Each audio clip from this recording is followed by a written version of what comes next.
I am doing a video on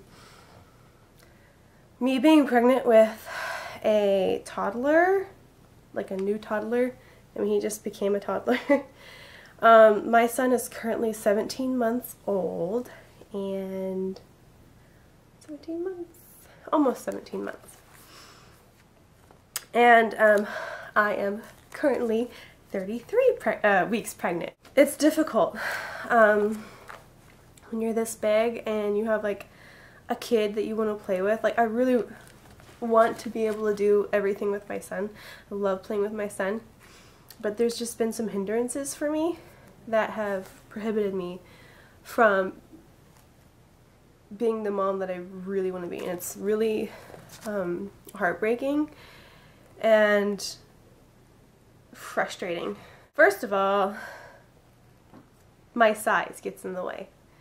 I can't, at this point, at 33 weeks pregnant, I try to crawl onto the ground with him, and I try horse wrestling, or, you know, like wrestling and doing fun things with him, but I can't. I start crawling and my belly's in the way, or I get like a stomach cramp from pulling a muscle or something. And sitting on the ground for too long is really uncomfortable. It gives me lots of Braxton Hicks contractions. So I have to really be careful. And I love playing with him, and it's like, it hurts me not to be able to like roll on the ground with him and have a lot of fun. So that's the problem, my size. My size and my, I don't call it fragile state, but delicate, I don't know what else to call it. Fragile state, I'm just going to call it that. You know, it's, you have to be careful when you're pregnant, especially this pregnant. Everything is getting a lot more difficult. Another thing I'm having a problem with, oh, excuse me, is my energy. You know, running around after my son, which also has to do with size, is difficult. I got a huge belly, and running is difficult is in and of itself. And also, it's harder to breathe, so it's harder to, you know, do crazy things with him.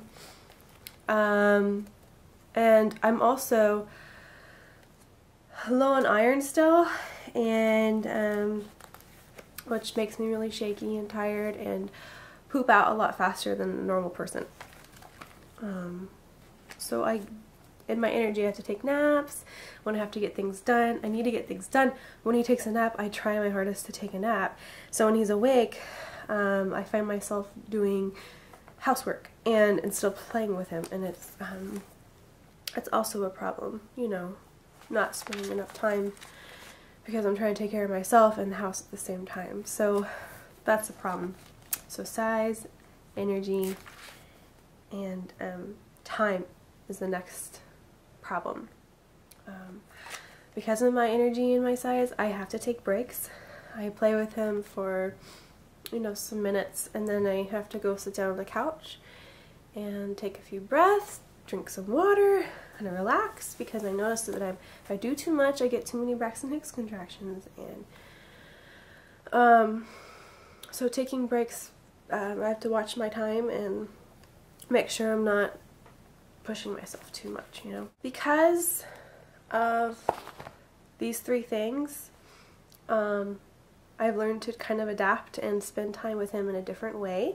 Instead of being rough and tough and running around like a crazy person, what we've been doing is sitting down, and I'm doing more teaching. And playing too, whatever I can play. He likes to run around away from me when I try to play. But he will sit down for books and teaching and puzzles and stuff like that.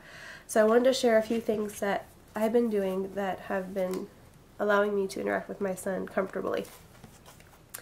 This is just an example. It's ABC book, and all it is just ABCs and then words that go with the ABCs. Once I complete the whole book, there's several pages, of course, as it goes with the ABCs, I go back to the beginning and I ask him, Pierce, where is the car? And most times, like 75% of the time, if he's not distracted by something else in the book, Like he'll be like, "Ooh, what's that?" You know, he wants to see something else while I'm asking him that question. So I'll quickly name it and then I repeat the question, "Where's the car?" Most times he'll point to the car, and that's amazing to me, like that he can do that. So this is one activity we do, is point and explain activities. We're both sitting comfortably, I'm interacting with him, and it's good, wholesome goodness. Another thing that we both enjoy doing are reading songs, or singing songs, there we go. He loves this book. It's called A Children's Treasury of Songs. Now I know I went to the bookstore, this is one book out of like 3 or 4 I think that I know of. And I picked this one up because it has the most familiar songs to me in here. The other books, I didn't know all the songs. I never even heard of them. I really love this book. Pierce and I love singing songs together. He loves it when I sing songs to him. So that's one thing we've been doing. And another example of what we've been doing is this puzzle. He's not very good at it, but he'll sit there and watch me do it, and then I give it to him and he'll try to put it in. I don't know if he's that interested, because he'll try putting it in and then he'll walk away. Like, he doesn't care. So this one makes noises, which is really annoying. So that's another thing we've been doing. So besides the sitting and teaching thing, singing and teaching, I let him play on his own.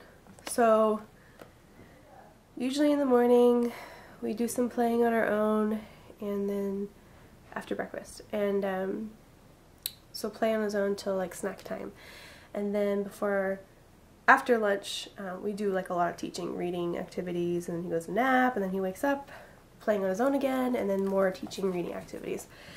Dinner, play on his own, and then go to bed, well, before I read him stuff. So so he's learned how to play on his own, which is really good, because when the baby comes, he needs to be able to be independent and not totally dependent on me. Problem that Pierce is having is being really clingy and wanting to be picked up all the time. He's becoming kind of like spoiled with being carried around everywhere. So when I'm making dinner, he'll tug on me, turn me around and try to make me pick him up, and if I don't pick him up, he starts bawling his eyes out. I usually kiss him on the forehead and ignore him because I'm cooking and I can't pick him up. So that's a problem. He loves being carried around. Because I'm getting so big and so pregnant, I've been having my husband give him baths every night. I help him get everything ready. But it's kind of hard for me to lean over the bathtub and all that stuff. And sometimes I'll take showers with Pierce and I'll hold him, and that's how we'll do it. But I have my husband half the time give him baths, and half the time also read him a story, interact with him before bedtime, and then the other half I do it. So usually I did it all the time, but it's good for my husband and my son to interact and get close that way, you know, read him stories and stuff. So I think we'll just keep it up no matter what. Half the time I do it, half the time he does it. My husband's also helping with heavier activities like putting Pierce in his car seat, pushing the stroller, helping me with heavier tasks, you know. So my husband's been a real big help with things. And I don't really have a plan for when I go into labor what's going to happen with Pierce. It kind of makes me really nervous and scared and sad that I'm not going to be with him. I'm always with my son. I'm always with him. I don't work. I stay home with him. So to be apart from him during labor is going to be really, really tough. So I don't have a plan of where he's going to spend the night. I'll probably do a video on what I packed him when I'm around 35 weeks, so 2 more weeks from now. And I'll also do a bag video on my bag, Regan's bag, and my husband's bag. It's a lot of bags. A lot of packing. So yeah, anyway, that's what we're doing. My interaction with my 17-month-old son at 33 weeks pregnant. It's really tough, ladies, but we're making it through. I have a lot of help. I really do. Thanks for watching this video, and take care.